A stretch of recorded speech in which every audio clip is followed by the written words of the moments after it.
On this episode of the Bronze Metalist podcast, we talk about No Heroes by Converge. We just did Converge. Yeah, but we're not doing No Heroes. We're doing No Heroes? Yeah. Okay. Did you listen to Axe to Fall? I did. Well, we can talk about Axe to Fall. I've listened to that one a bunch of times lately. I thought that's what we were doing. Maybe I did. I don't remember.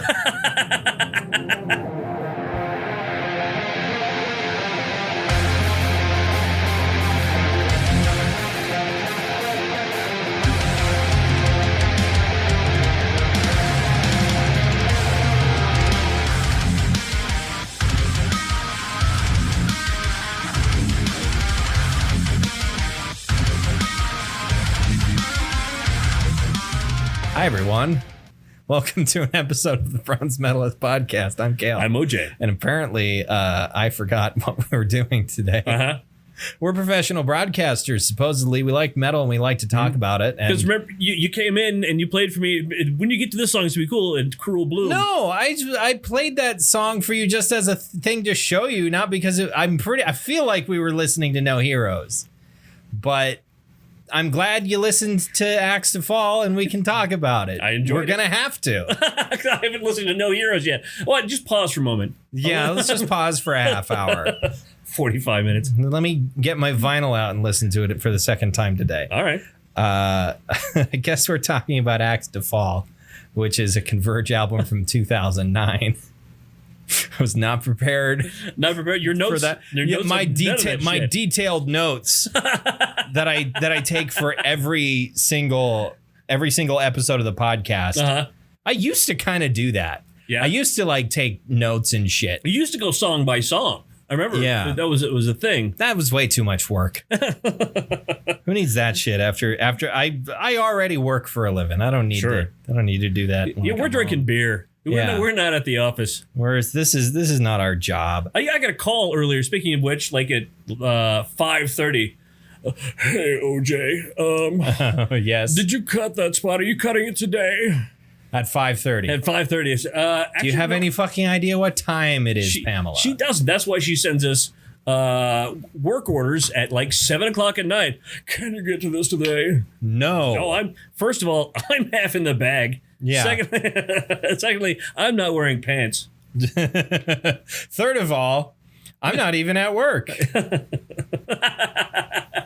Which is the unusual part of this. Yeah, that's the strange part of that. That's weird that she does that sort of thing. Well, it's because she hasn't left the house in over a year. But even before that, though, I feel like when she was in the office, because she regularly would work until like 7:30. That's true. But when she worked till 7:30, she realized that she was alone in the building. Yeah. Sometimes. Yeah. You know who we're talking about. Sometimes she wasn't alone in the building. Yes. Sometimes. I want to play a game. Oh, it's you again. Hey, Jigsaw. How are you? Just a casual relationship with Jigsaw. Sure. Not even the real Jigsaw, just the puppet. It's just the puppet. Puppet Jigsaw. I've never seen a single Saw movie. I saw the first one, and I loved it. I loved it a lot. And I've heard the first one was good because it was fresh. Right. It hadn't really been like that sort of torture porn hadn't really been done that way before. Right. And then they redid it about 8 times. Yeah, they just kept doing it again and again and again. And come on. It's like, I understand part of the fun of it is coming up with new and interesting ways to horribly murder people, but that doesn't make for a good story. No, it doesn't. It's just nobody went to go see a Saw movie for story. Actually, the first one was well written. Okay, nobody saw any of the other Saw movies for a story. Sure. People saw the second one and went, "Oh, that was bad." Well, I guess this is just literally just torture porn now. So I guess I'll come back and watch this later. It's R-rated torture porn. Yeah, it started a trend of like really awful horror movies all throughout the 2000s that just were just gore. There was nothing. There was no craft. There was no artifice. There was no there was no cinema to it. It was just come watch these people horribly die, and not even like from a fun filmmaking perspective too, because you could theoretically say the same thing about so many 80s slasher movies. Oh, sure. But those usually, at least the early ones before the big three got turned into franchises that went on way too long. Like the early movies, they had tons of atmosphere and tons of character and personality to them. Before. What are you considering the big three? The big three: Halloween. Oh, Halloween, Friday the 13th, and Nightmare on Elm Street. But like all three of them got turned into franchises that went on way too long. Oh yeah, and all of the every last bit of milk got sucked out of that teat. So there really were three in the 2000s as well, if you want to think about it. Yeah, there was the Japan based ones like the Grudge, and the Ring, yeah, that series. And, The Grudge, The Ring, and stuff that came off of the Blair Witch. That was like the. Well, I guess found footage stuff. I was thinking of Final Destination. Oh, I never saw any of those. I consider those to be on the level of the American adaptations of like The Grudge and The Ring. Got a cross between The Grudge and American Pie. Yeah. Yeah. To this day, though, like I saw one of those movies when I was far too young. Yeah. And to this day, I cannot drive behind a semi truck that's carrying like logs or anything. Sure. And anything that's like that could conceivably come off of it and horribly kill me. See, in my generation, we had that same thing, but it was from the movie The Omen. Oh, just it's all for you, damn. That's the one, right? Yeah. And the kid's the devil, right? And the Antichrist, right? Anyway, yeah, because he's playing poker. Yes. So, but everybody got marked for death in a different way, and I was like, I wonder what this means. That I had this sort of dark mark on my neck, and then he was decapitated, and then everybody got just murdered, and they're like, oh my god. What's this weird bruise I have? Yeah. Okay.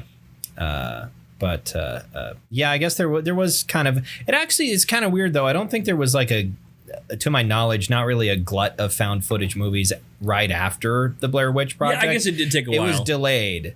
Like what was the name of that series? With the camera, security camera. Yeah, I know what you're talking about. I can't remember the fucking name, even though the franchise made so much fucking money. Garrulous or The Unhappiness. Something like that. I mean, they made like 3 of them. They made like 7 or 8 of them. Yes. So I saw the first one. I'm like, that's a novel thing. I watched. They made another one. I watched number 4 on Halloween with my ex-girlfriend, and that was miserable. It was just a terrible, terrible movie. I don't even remember what the movie. I don't remember the name of the franchise. Right. Haunting? No. I don't fucking. It's like one word or whatever. It's made by Jason Blum. Jason Blum. If you're looking it up, you look it up. I have to put glasses on. Of Blumhouse. Oh yeah. Paranormal Activity. Right. Those fucking movies. I heard the first one was pretty decent. It was, but I realized, when they came up with another one, I'm like, there's no way that's going to be good. Yeah. No, the first one was good and self-contained, and then it ended. Yeah. Well, and like one of the only found footage, Blair Witch is the only found footage movie that I am aware of where it makes sense that anyone would keep fucking filming that weird shit that happened. Like the idea behind the Blair Witch Project is that they're a bunch of fucking pretentious film students. Yeah, and they're looking for this Blair Witch out in the woods, and they're looking for spooky shit to happen to them while they're making this documentary, essentially. Right. So it makes sense that they kept filming. But so many other found footage movies, it's like, why are you still filming? Put the camera down and run. Why are you still here? Just leave. Like the worst is not that it was all that terrible a movie, but what was the fucking Bad Robot one? Oh, J.J. Abrams. Yeah, J.J. Abrams. Cloverfield. Right. Like like halfway through the movie, it's like, why are you still got the camera, man? Put the camera down. Put the camera down. New York's being destroyed by a giant monster. Put the camera down. Documentation. We're past this. You had the only reason you had the camera in the first place is because you were filming your friend's going away party. Right. They're going away, but because everyone's about to die. Right. And the original cameraman does die halfway through the movie, and a different character picks up the camera. Why? Leave it and run. That wouldn't happen. With Blair Witch, though, I went to go see that.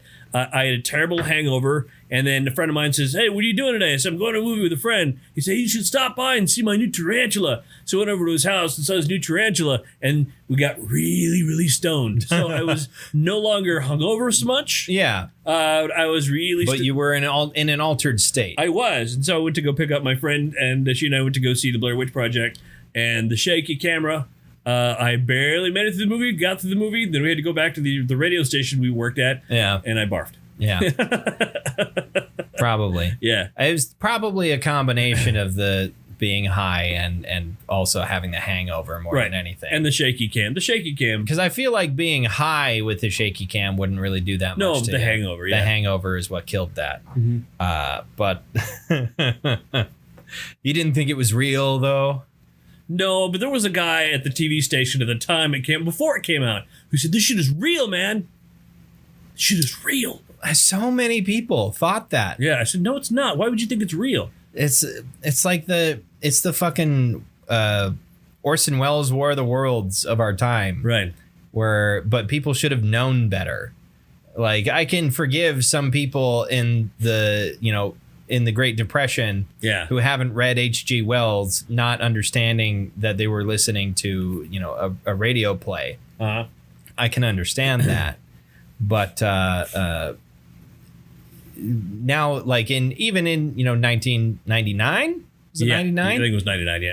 Like, it's like online marketing and stuff like that. And you would have to beg the question of like, okay, if all three of these people died, why would these tapes get a theatrical release? Right. That would be in terrible taste. That would be... This is police evidence. Uh-huh. They don't put that shit out in the movie theater. And if that footage does get used, it's like 30 years later. And otherwise, that's a fucking snuff film, and those aren't legal. Right. As far as I'm aware. Have you ever seen 8mm? I've not seen 8mm, no. It's a great movie, but it's a movie I never want to see again. Like fucking Cannibal Holocaust and shit like that. Cannibal Holocaust? You've never heard of Cannibal Holocaust? I have not. It was an Italian movie from the 70s about some people who go into like jungle in this underdeveloped country or whatever where these tribal people live. Mm-hmm. And they get murdered and eaten, basically. Cool. And I think there was actually there was some really not okay stuff happening behind the scenes in the making of that movie. So it's kind of infamous. I can't remember the name of the director. Have you ever watched the movie Cabin Fever? I haven't. No, I've heard of it. It's the same director as that. He makes a lot of like really schlocky shit. He made a movie called Green Inferno that was like, inspired by Cannibal Holocaust, so basically the same thing. Sure. But that one was terrible from what I hear. Uh-huh. But these are all things that I'm aware of and things that I don't have like direct experience with. But it just felt like it was relevant to mention. How have you been? We've been on this rant about movies for so long. Movies, yeah, I know. I've been doing good. Part of my tooth fell off again. I lost. God, I gotta get that fixed. Saga continues. What else is going on? Not much else. They haven't sent me my car shit yet. They're supposed to send you, like when you buy a car. Yeah. You send a request to the state, and the state has to send you a form or whatever. Yeah. And then you take that to the DMV and get your license plates. Mm-hmm. I haven't got any of that shit yet. I mean, I bought that car in May. I haven't gotten a medical bill from my most recent doctor's visit, which was that you're going to take to the DMV, or no? But I'm just saying that like shit's taking a long time lately. I guess. Like I can't remember the last time I went to the doctor. It was a couple months ago, and I haven't gotten a bill from Sanford yet. You went to Sanford? Yeah, I went to the walk-in clinic. Sure. That reminds me, speaking of health, You know what I've noticed a lot lately? Like Kim at our office, and it was a lady in the drive-thru, and then the lady at the liquor store where I bought the beer. Her name is Tawny. Okay. I went walking through, and it's especially funny with Tawny because she's someone who's very well kept, very tan, seems very very pretty and whatnot. Okay. And you walk in the store, and all three of these women sounded like a Bouvier sister. That's what they all. What does that mean? Hi, how you doing? Oh, Hey. people have just got ragged voices. Yeah, is there a thing going Is around? that or? well? Is like, are you saying like just recently in the last just couple days today? or today? Yeah. I mean, it's the first couple of days after 4th of July weekend. I suppose. Kim's got how many grandkids? She's Right. probably running around and yelling at them and stuff. Yeah, because And she actually said she didn't feel well too, but that's yeah. maybe there's something else, but. I mean, great. it's Everybody sounded like it's one of the first days after a big weekend, so it's possible that people's voices are just ragged from yelling over the sound of fireworks. or yelling over the voices in their head. Or that too. happens to be a lot. That's usually what happens to me Yeah. when I talk too much. It's because I'm talking too much to myself, generally speaking. That's what happens because I'm a crazy person. It's Kale's just talking. All the while he's thinking, I can't kill them. I can't kill them. I can't do it. Can't you kill can't them. go through with it.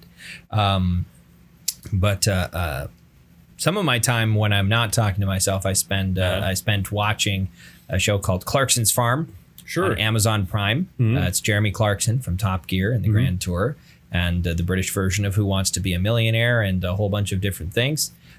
He owns a farm, has owned it for a long time, but has never farmed it until the last most recent year when he decided, I'll try farming this, because the guy who usually took care of it decided to retire. So he's like, I'll give this a shot. And it's just very funny and very entertaining and very interesting, because there's a lot of things about farming, and specifically British farming, that even though I've grown up here in North Dakota, I don't know a ton about the actual process of farming. It's but not something that just rubs off on you. Yeah. There's a lot of like little details about the process that I wouldn't have known, and things might be different in the UK than they are in the US, but like there's going to be an equivalent of certain processes or behaviors in American farmers. But the sheer amount of paperwork is what was, I guess, honestly, not terribly surprising, but it's something that I had never really seen played out. The sheer amount of paperwork that farmers have to go through every season. Got to get a license to farm. Yeah, the worst James Bond movie ever. License to farm. It's when he moves out to, out to the Midlands and just, I'm out here doing some farming. Instead of a fancy jazz tune, it's actually it's all the notes of the fancy jazz tune, but played on fiddle. There's a Jew's harp. There's 100%. And you're hearing it not like fully, but you're hearing it sort of muffled from the inside of a combine cab. Yes. He's just sitting there reading a book. One of the funniest recurring things in Clarkson's Farm is that in classic Jeremy Clarkson style, he went completely overboard with his first tractor. Sure. Instead of buying something that was reasonably priced and reasonably sized, he bought this gigantic Lamborghini tractor, because outside of luxury sports cars, Lamborghini's primary business is making farm equipment. Of course. And that's actually was their original business. Yes. But he was pissed off at Ferrari or something like that. Yeah, he had bought a Ferrari and had personally sent a letter to Enzo Ferrari saying, your car is shit, fix it. And Enzo Ferrari was like, suck my dick, I'm Enzo Ferrari. And so Mr. Lamborghini was like, I'll make my own fucking car with hookers and cocaine. And he kept doing it. And has done it to this day. The word Countach means Italian asshole. That's what it means exactly. But yeah, so he bought this massive Lamborghini tractor that was ever so slightly too tall to fit inside his barn. Like, he has this huge Quonset barn. Sure. and he had to take the beacon off of the top to fit it through the door. And just its sheer size continued posing problem after problem after problem. Because about an unnecessarily large. It wouldn't. And the thing is, like, Yeah. to me, growing up around American farms my entire life, I looked at that and went, that's not that big. Sure. Because farms in North Dakota are fucking gigantic. Yeah. Compared to most farms in the UK. 100,000 acres. Like Jeremy had like 1,000 acres. Uh-huh. And like 100,000 acres is not really that ridiculous of a size for some farms across the Great Plains in Midwest. It's not that ridiculous.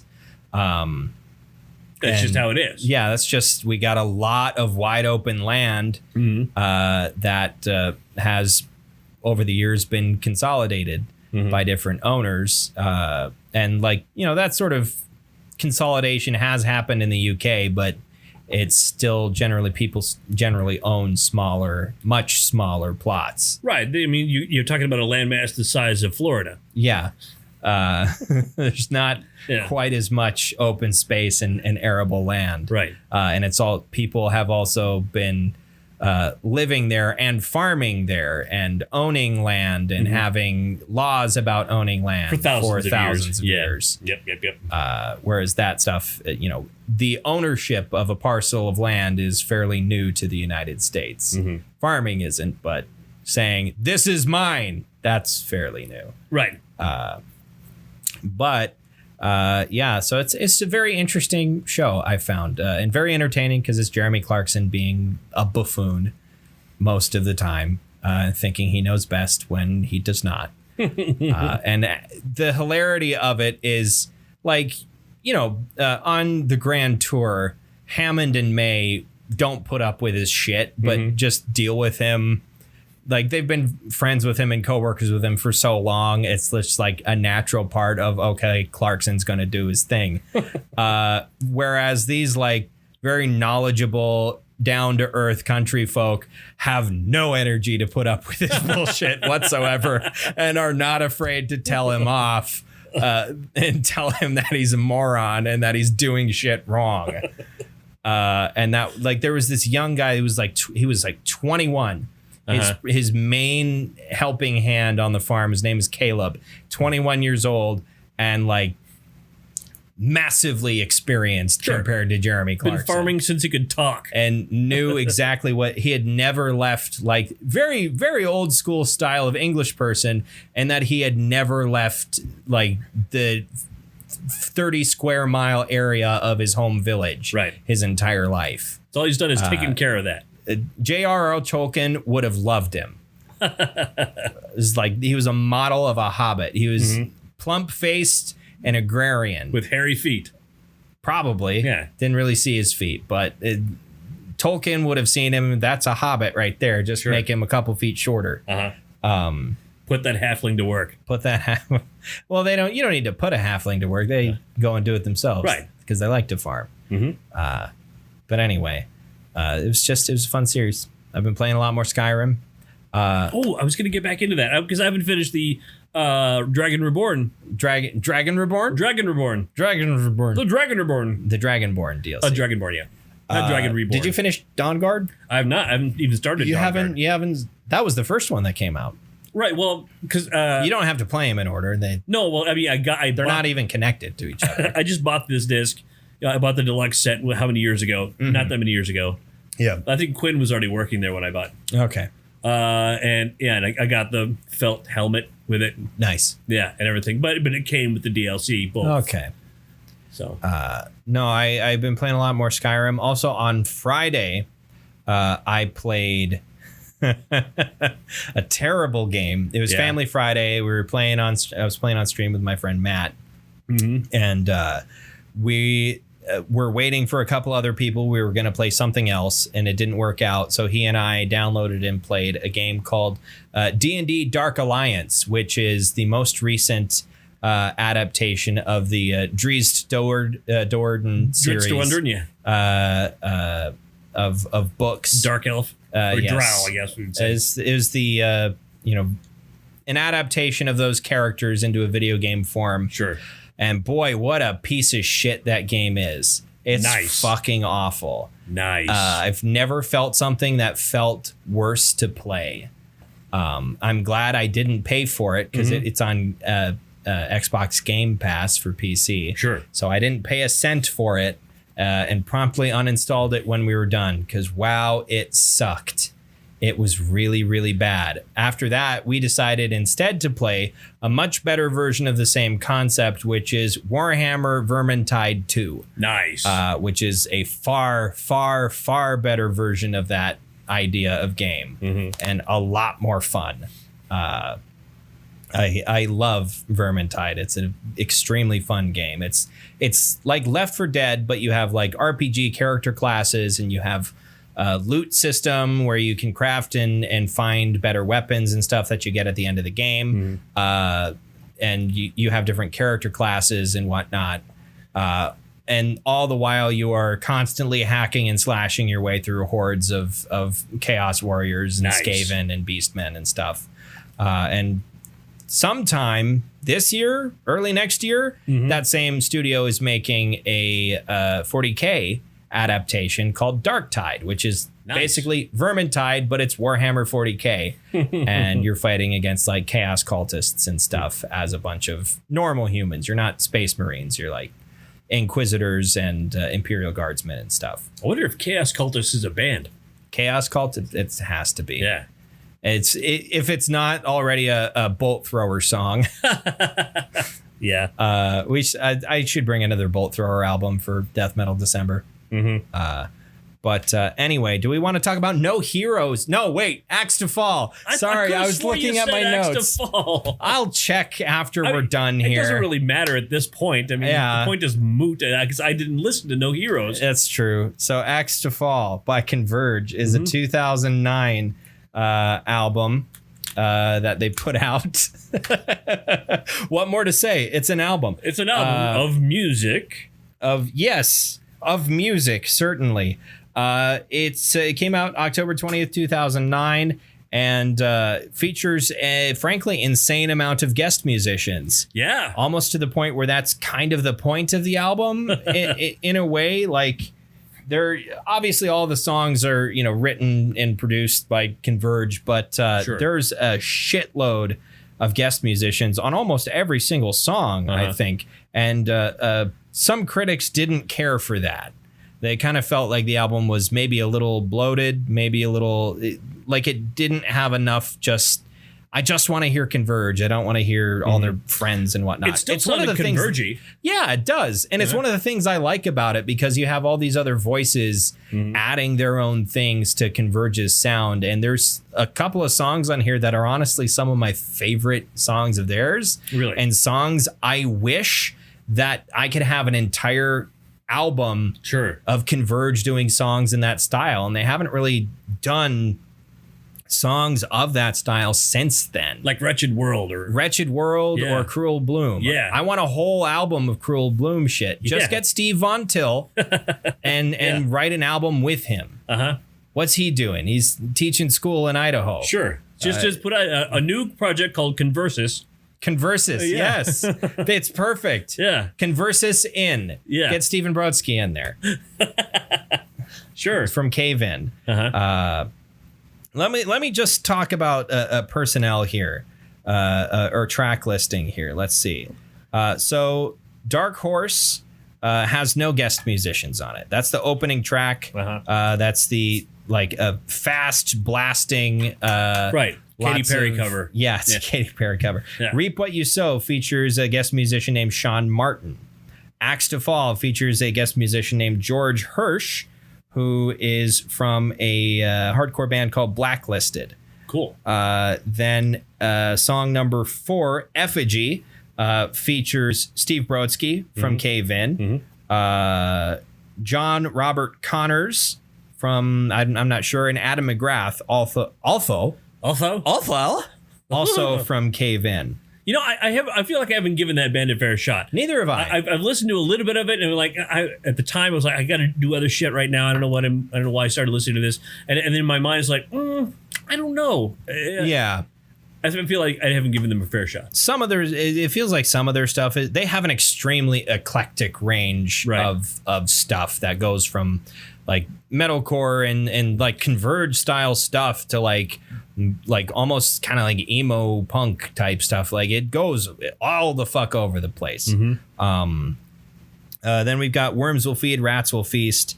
That's just Converge. Then there's Wishing Well, which features, let's see here, I lost my place. Uffe Cederland, from a band I'm not aware of. Song Damages.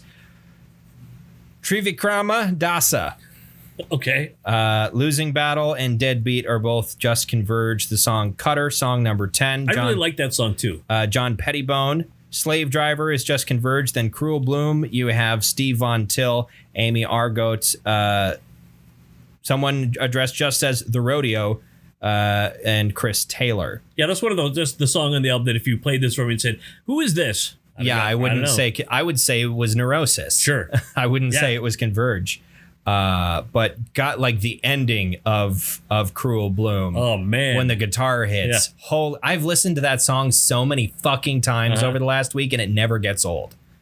It never gets old. And then you have Wretched World, which features the previously mentioned Connors, Hamilton Jordan, Mookie Singerman, Michael Sokoniski. It's like you're doing sports right now, isn't it? No, it's like I'm trying to read fucking sports news. It's some of the names here are a little rough, but Wretched World features a ton of different people. And notably the lead vocal there is not Jacob Bannon. Those generally, if a song has a melodic lead vocal, it's usually a guest musician. Because Jacob Bannon is a man who knows his limits.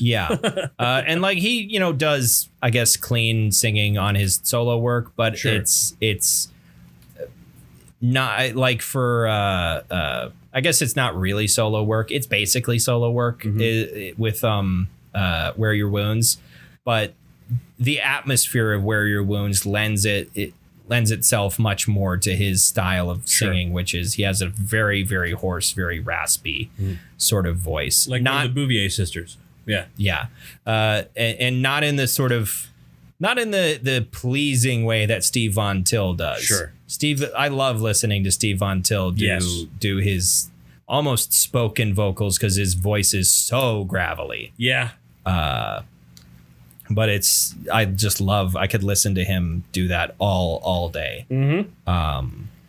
Let's see who was listed as lead vocals on Wretched World. That's Mookie Singerman from a band called Genghis Tron, who I have heard referenced like around Converge for such a long time, but I've never listened to. And I think they also have a very weird, eclectic collection of musical styles. That it's like some of that kind of turns me off a little bit, where it's like a band doesn't really have like a sound. It makes it hard for me to latch on to them. Sure. But holy crap. Yeah. There's Brad also on Wretched World was Brad Fickelstein. Fickystein. Fickyson. Okay. Fickyson. From a band called The Red Chord, which is a progressive death metal band that I haven't listened to in a while, but I used to listen to a bunch of their stuff. They have been on hiatus since like 2009. They never officially like broke up, but I don't think they're ever making new music. And I think that guy went on to do stuff for like Where Your Wounds and that sort of thing. Because I think they're all kind of Boston. Yeah. A Red Chord from Revere, Massachusetts. They're all from the Boston area. Same with Cave In and whatnot. They're from the Boston. They grew up in the Boston hardcore scene, basically. Right. Even though Converge is technically from Salem, I think. Yeah, but Salem's basically Boston.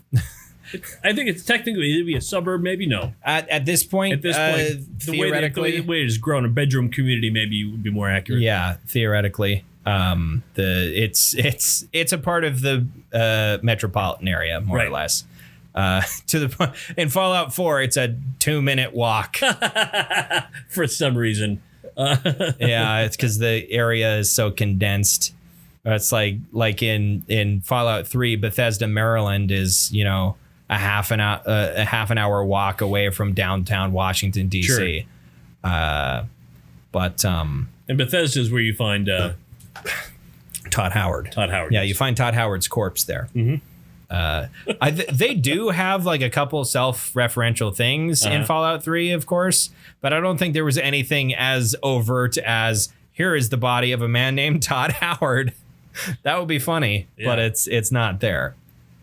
They're not. I don't think they're not actually based in Bethesda, Maryland anymore. I can't remember where Bethesda Game Studios is based anymore, but I don't think it's in Bethesda, Maryland. It used to be.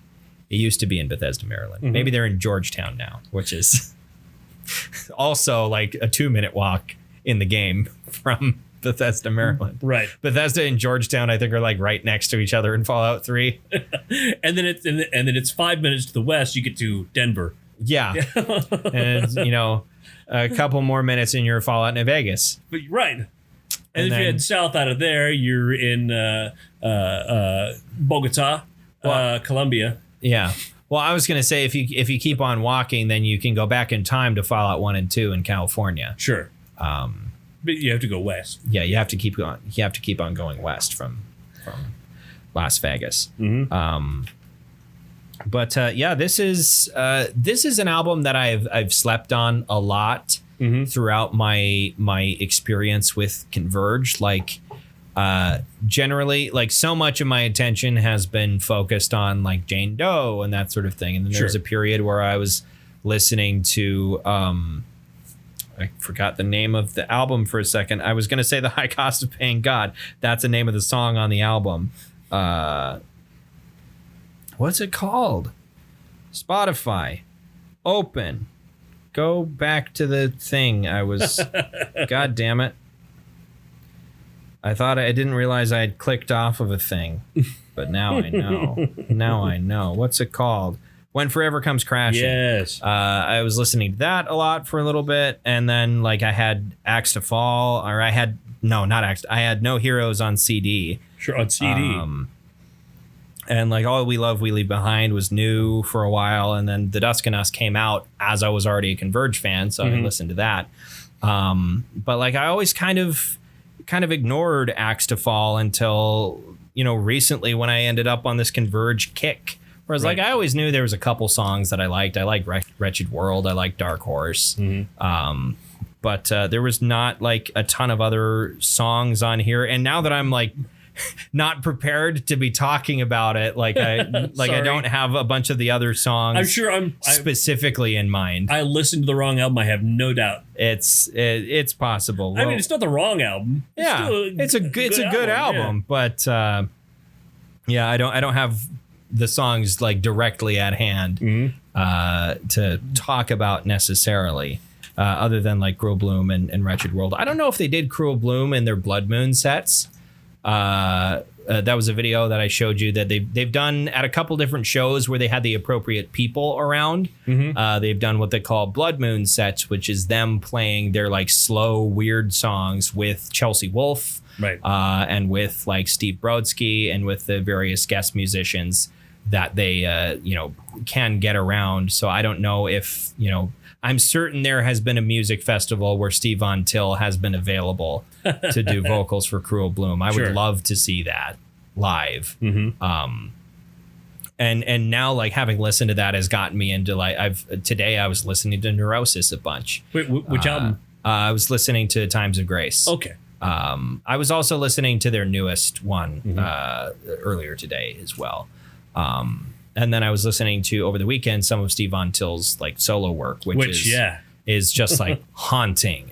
I wonder. Makes me wonder how like some parents of some fourth graders in northern Idaho happened to stumble upon some of his artwork, going, "Should our kid be in his class?" Well, none of it's like.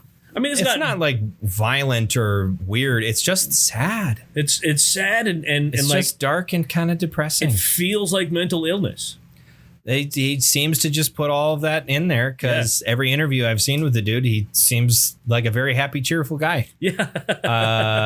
But yeah, I mentioned this a little bit. I found out that he's one of the vocalists for Neurosis. He's the lead guitarist for Neurosis. He has his solo work, and he has been a full-time elementary school teacher for about 20 years.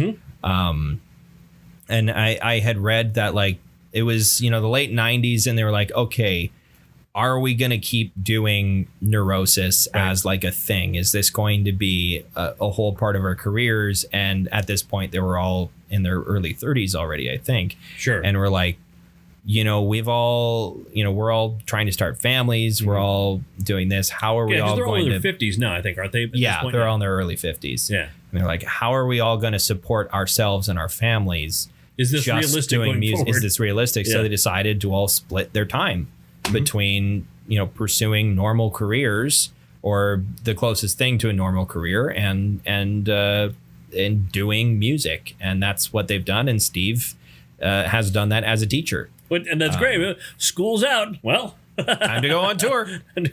I got the whole summer off. Well, and you can take sabbaticals and stuff like that too. You can, have a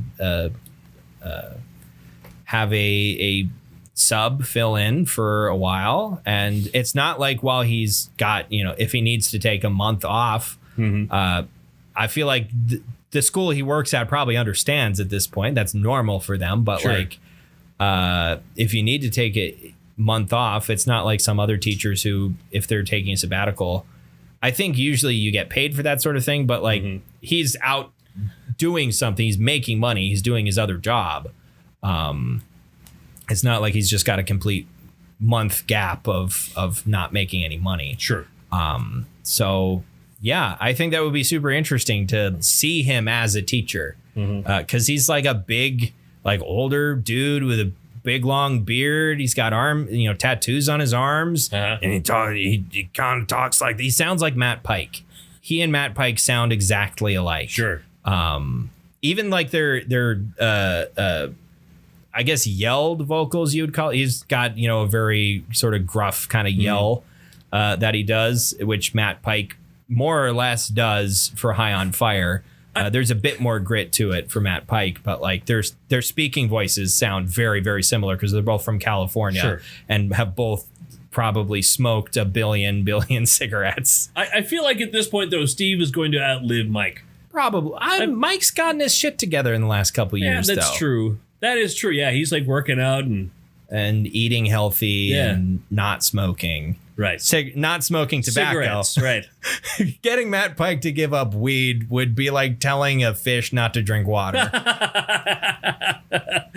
Now, we need you to not shit in the ocean, fish.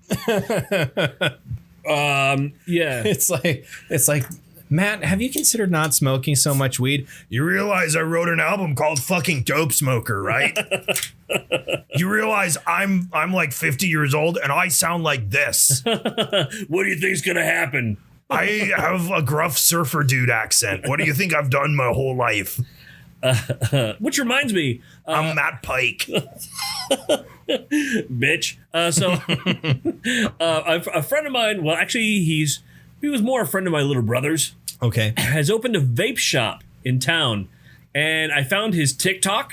Okay. And I want to tell him what he's doing extremely wrong, but I can't because I feel what is he doing extremely wrong? Well, he's got all these TikTok videos. Here's our products and check it out, man. Oh, it's great. Well, here's Dallas, our friend, and he's showing all the stuff and there is no. I looked hard and wide on Google and everywhere else. I have no idea what the name of his shop is. I have no idea where it is. I have no idea I know nothing about it. Give him some professional marketing advice, dude. I'm not trying to be critical, but as your old buddy's older brother, here's a couple of things I can tell you. If you need any more advice, you'll have to pay me.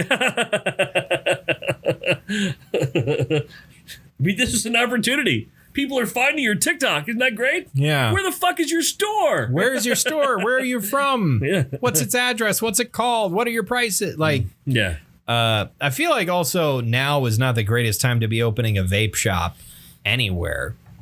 Yeah. Did they successfully impose like certain restrictions on that, or did that fizzle out in the face of COVID? Because I think before COVID, there was all that hubbub about people thought it was vapes in general, but it was just like poorly made Chinese THC vapes or whatever that were like giving people horrible lung diseases. Yeah, I don't know. It's not good for you in any sense. No, it's not. It's not as harmful as cigarettes, but it's still not good for you. It's putting stuff in your lungs that's not supposed to be there. But like, in any case, like I remember reading that and just being like, "What? Okay, what actually is it? You know, this is the public reaction. What actually? Oh, it's all just people with shitty weed vapes that aren't, you know, they're second, you know, aftermarket, almost black market. The back alley vape is what they're getting versus, you know, the stuff that you could buy in a dispensary in legal states, which is, I think, has to be made in the U.S. Does it? I think if you're selling weed in a dispensary, and it's not a product manufactured in a state where it's legal, good imported stuff. If it's not made in a place where it's legal, I'm pretty sure that's a big felony. And it's already a felony. It's all a felony. It's just federally, that the feds, you know, don't want to cause a fuss. Right. They kind of have an agreement with the states. Yeah. Like the feds in Colorado, if they catch you with, you know, if you get what feds are going to catch you? Like the FBI catches you with a quarter of an ounce of pot. They're like, I'm not going to. The DEA or whatever. The DEA, I suppose. Yeah. But that's only if you're already being investigated for other shit that they would come down on you for that. Otherwise, it would be too much of a political snafu, and they don't want to ruffle those feathers. Right. Yeah. Anyway, Converge. Yeah. This album that I wasn't prepared to talk about. Does this slap? Yeah, it slaps. It slaps, absolutely. Most of the time. Most of it means sometimes it has, well, I hate to use the D word again. Dynamics. Dicks. No, yeah, dynamics. Yeah. I think this has like some of the most like moody moments on any Converge album that I can think of. There's a fair amount, I guess, on The Dusk and Us, but I think this has the most per capita of songs that are not like complete balls to the wall Converge stuff. Sure. Let's take a look at score. Scores. Yeah, you didn't look them up, Kale? You don't have them prepared? I didn't look up why don't you have them prepared, Kale? I didn't see what Metacritic thought about Axe to Fall. But I'm about to. This says 77 out of 100. Yeah. Which is, I think, slightly lower than it deserves. This is probably Converge's most divisive album. But that being said, it's still a very high bar. It still clears a very high bar. Sure. But I think for a lot of people, for a lot of Converge fans, this is not their favorite album. Right. But it's definitely still of a much higher quality than certain other things. What's your favorite song on this album? I said the closing track, Wretched World. Yeah, is my the one I want, the one I'm craving to go back and listen to. I also, like I said before, something about the guitar work on the song Cutter. Although I looked up the lyrics on it and I'm like, that depresses me. But that's Converge. That's any Converge song. Yeah, you look up the lyrics, you're gonna have a bad time. But like we discussed the other day too, that'd be a Cruel Bloom is fucking awesome. Oh God, yeah, it's I at the moment. In this second, I must name that my favorite song. But historically, Wretched World has been my favorite song on the album. Not that like the faster, more aggressive songs on the album don't deserve attention or praise. They do. I can't think of them off the top of my head. Sure. Because it's been a couple of days since I listened to the album. What's the one with the divider in it? What's it called? It's just moldy. An Axe to Fall?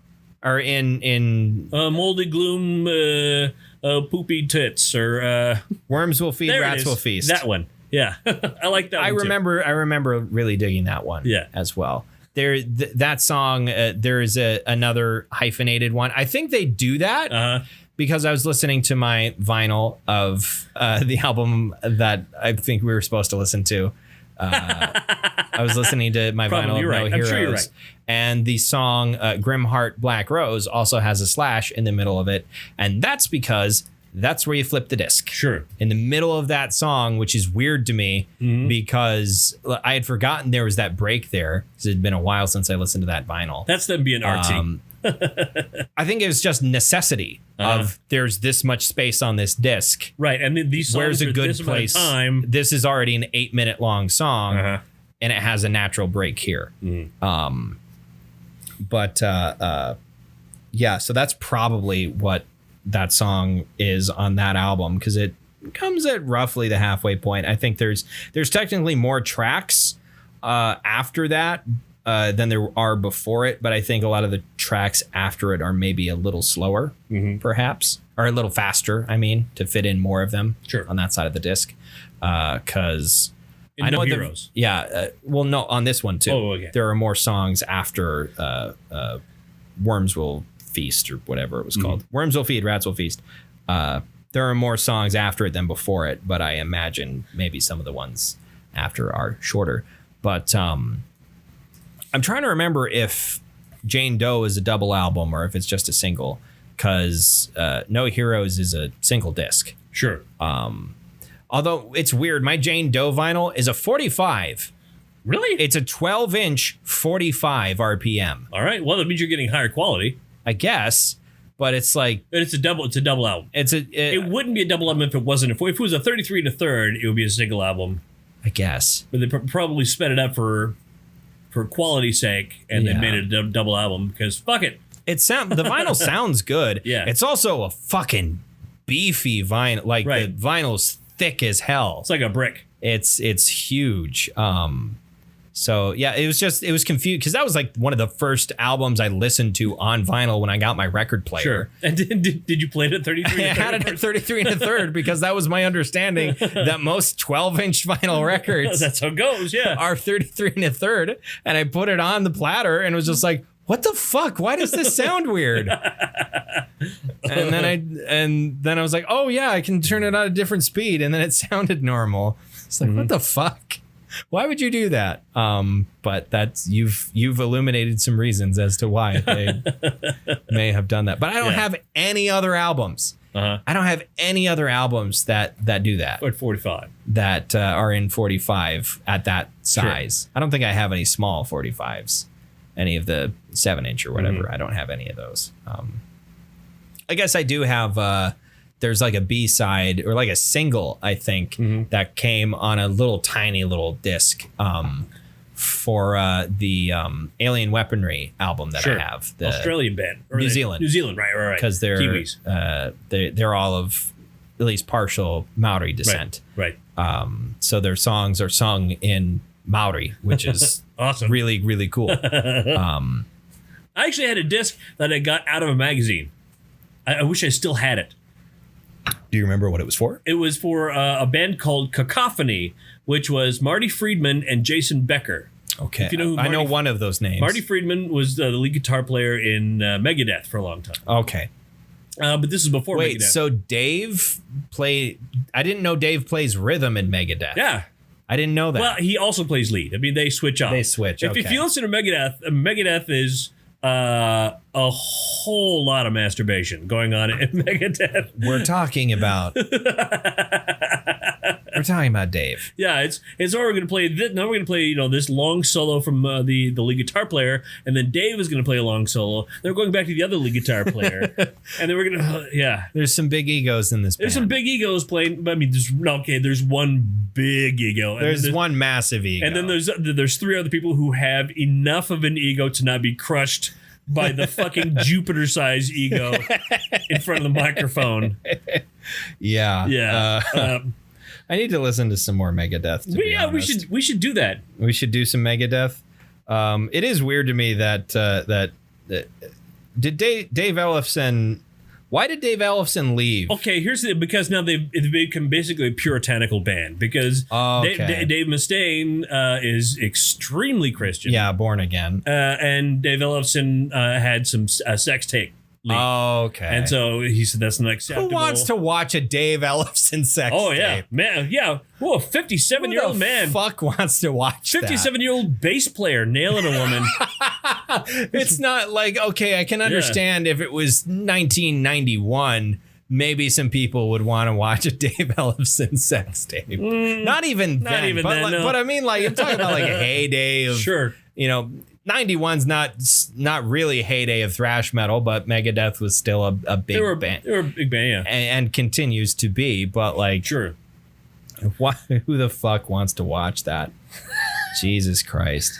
That reminds me of the story of the mom who her and her husband had like an OnlyFans thing, and their kids got kicked out of Catholic school because one of the other parents found it. The parent that how did they find it? I wonder. Yeah, the parent that found it didn't get their kids didn't get kicked out because he was watching porn, but their kids got kicked out because parents were making it. And it's like, on one hand, yeah, okay, you signed a contract when you entered into this private school. I think that's a reason not to go to fucking private school, to be honest.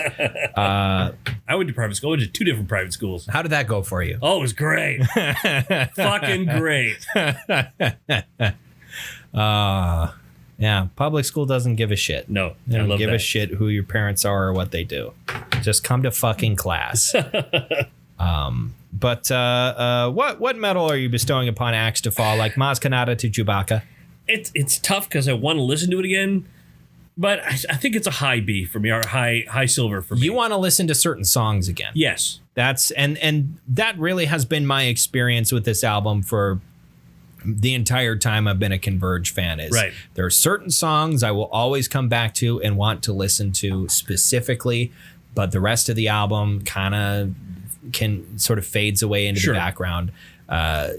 Like, it's, as I mentioned before, historically it's been Wretched World, where like if I'm listening to anything off of Axe to Fall, I'm listening to Wretched World because I think that's a really interesting song. But this is not the best Converge album. This is not their best. That being said, there's nothing wrong with it. No, not at all. There's nothing wrong with it. It's just not their most compelling music in my opinion. There are other albums of theirs I certainly like more. I tried listening all the way through because it's been a long time. On my way back from the lake on Sunday, on the 4th, I tried listening to the album after Jane Doe, which is You Fail Me, and that is certainly my least listened to Converge album. Yeah, I listened to the re-release of that, which is basically remixing. And I don't think it's a re-recording. I'm pretty sure it's just a remaster. I think it's just a remaster. The remaster sounds amazing. I don't know how much time Kurt spent on it, but it was probably kind of ridiculous. But like, well, he did it out of the bare necessities. Hey, his name is Kurt Ballou. If you missed our last Converge album, where I made the same stupid joke. Yeah, Converge is a band made of Jacob Bannon, Kurt Ballou, Nate Newton, and Ben Collar. Sure. If you missed our last Converge episode, which was 2 weeks ago. If you've already forgotten. Yeah. Just because I couldn't think of anything else that I wanted to listen to. Sure. Now, I think my next album is going to be something Neurosis. I think. Okay, see, that was going to be my play. Oh, fuck. Okay, that was going to be my play. Okay. No. We can do it. But I had actually something else planned, but then Neurosis, but then maybe something else. Okay. I want you to take a. Okay. Okay. What's your something else? What's my something else for next week? What's your something else for next week? And then maybe Neurosis after that. And then I'll bring Neurosis. Okay, you'll bring the Neurosis. Sounds good. Make sure you pick their best album. Because if you pick their best album, then it's one that I'm already well aware of. Okay, the one that I believe is their best album and that I have heard is their best album might not be the same one. Okay. Which most of what I've heard is people say Times of Grace is their best album. That's most of what I've heard. It's good. It's very, very good, but it's not their best. Okay. Anyway, I was thinking next week fucking Peace Sells. Let's do it. By Megadeth. Yeah. All right. Peace Sells, but who's buying? By Megadeth. Not the greatest album ever made. Everyone knows that's Rust in Peace. Once again, referencing an Onion article I read several years ago. I think Why are people still making music when Rust in Peace by Megadeth already exists?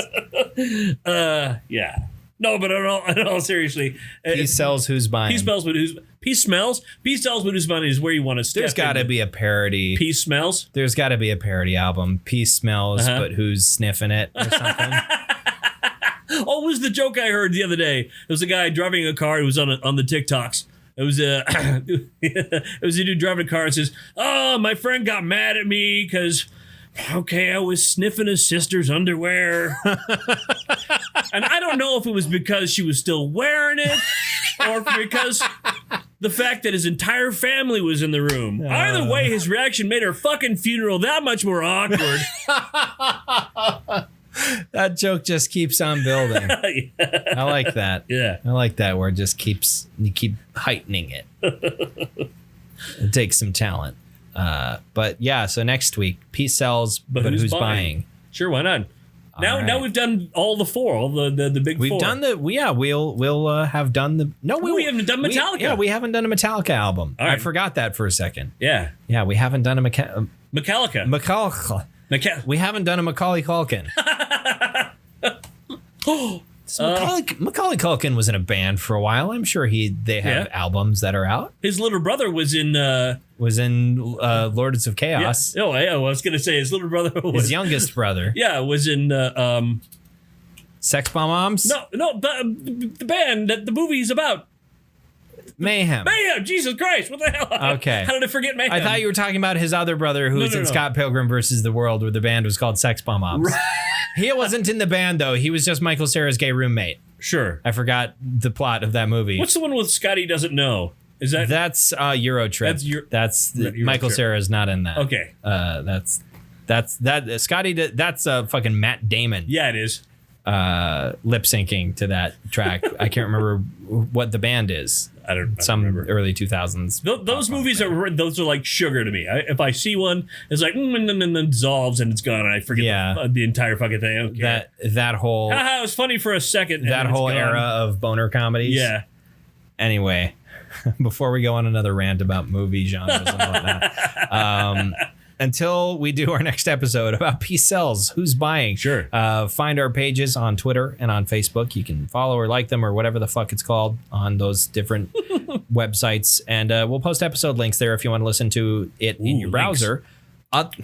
Seriously, dude. Pancakes, some syrup right now? That sounds very good, but I'm in the middle of a thing. Oh, continue, please. Otherwise, you can find us on your mobile device via the Apple Podcast app or the podcast source from Libsyn. And listen to us on the go because you're a busy professional. You're a busy professional on the go. All right. Take us wherever you go. Yes. At home or worldwide. You've just got you just got that ready to go, huh? Yeah, I don't really know. All right. You definitely did. All right. Thanks for listening to another episode of the Bronze Metalist Podcast. I'm Cal. I'm OJ. Congratulations.